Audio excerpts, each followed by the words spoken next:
O Centrão representado pelo Hugo Mota aparece com um discursinho demagógico e eleitoreiro, e é desmascarado pela Daniela Lima, Otávio Guedes e André Trigueiro, espia. Na pauta estava a recente decisão do governo de elevar o imposto sobre as operações financeiras, o nosso famoso IOF. E nós levamos os membros do governo uma preocupação, tanto da Câmara como do Senado, de muita insatisfação com as medidas do governo que vêm a elevar tributos. E como nós temos compromisso com o país, nós também deixamos claro que a nossa alternativa pode ser sim pautar o PDL, sustando a decisão do governo. Nosso país está cansado de aumento de impostos. Há um esgotamento aqui na casa com essas medidas. E nós estamos aqui, de público, comunicando que a Câmara voltará a avaliar na semana seguinte, a semana que vem, a pautar o projeto de decreto legislativo que susta a medida do governo para as operações financeiras. Então esse é o comunicado que eu gostaria de fazer e agora fico aqui. Começou em tom ameno, dizendo como foi a reunião, falando sobre a disposição de negociar. Terminou dizendo, fazendo o discurso político, estamos cansados de aumento de impostos, há um esgotamento na Câmara em relação a isso. Não há esgotamento no Congresso em relação às emendas do orçamento secreto, que são 50 bilhões, resolveriam praticamente o que o governo tenta liberar com esse aumento do IOF e outras medidas, 60 bilhões. O Congresso poderia resolver se fosse, de fato, né, como ele disse aí, comprometido com o país, pero no tanto, não tanto a ponto de ignorar as próprias pretensões. Pois é, não se discute o seguinte, o legislativo hoje é tão gastador quanto o executivo. Vão mexer nas emendas, não pode aumentar imposto, mas vão continuar a gastança com as emendas? Esse Centrão que está aí é uma hipocrisia. Ele sempre foi pela expansão fiscal, nunca foi pela responsabilidade fiscal. Então, não é um problema só do Ministério da Fazenda, é um problema de todo mundo, é um problema do Estado brasileiro. O Centrão, desde o impeachment da Dilma, eu tenho para mim que daqueles 500 deputados que votaram pelo impeachment, pelo menos 300 não sabem até hoje que é uma pedalada fiscal, não entenderam o que é aquilo. Votaram pelas condições políticas que faltavam para Dilma naquele momento. Agora, depois desse impeachment, veio o governo Temer e o Centrão passou a namorar com a ideia de que ele é pela responsabilidade fiscal, porque ficava muito mal também tirar uma presidente por uma questão fiscal e o Centrão continuar. Então ele vestiu uma fantasia,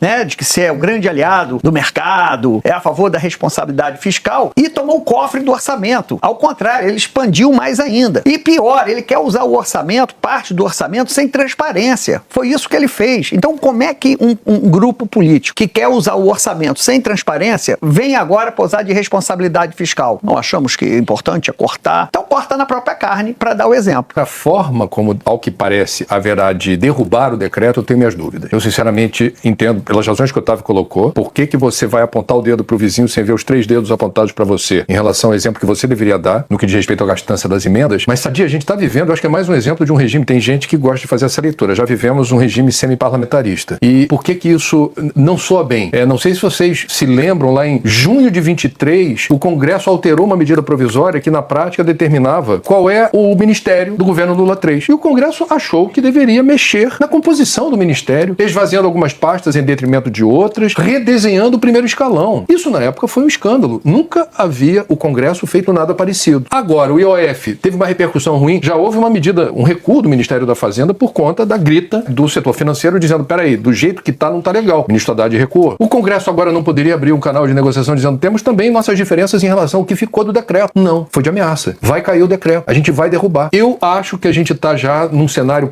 eu diria, embate violento das eleições do ano que vem.